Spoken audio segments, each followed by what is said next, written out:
Pumipili kami ha. Huwag mo kami babas. Buwan mo lang.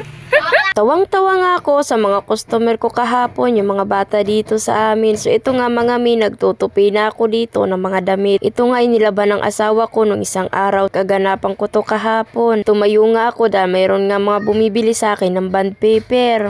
Alin, Tom? Ito, tuto. Ilan? Ito, piso. Ito, dos. Ito, una, ulo. Ito, may pa. Nakakanak ako. Ikaw mo muna.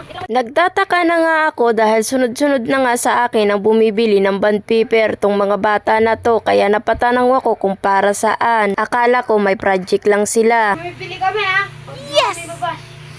Buwan mo lang. Wala to. Halika. Isang malaki, isang maliit. What? Ano to, project nyo? Hindi. Ginagawa lang airplane. Ay, Mire! Sinasayang yung pera nyo, ikaw. What? Isang maliit sa isang malaki. Ano saan yung pera nyo?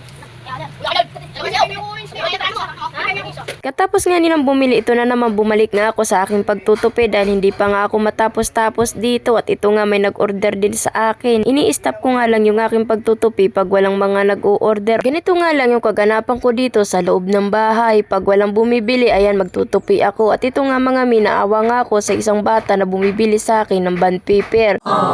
Dahil wala raw sa kanya gumagawa ng airplane, kaya ang ginawa ko, ako na yung gumawa ng airplane niya. What? Since marunong din naman ako gumawa ng airplane dahil ito nga rin yung mga laruan namin nung bata pa kami, kaya alam kong gumawa.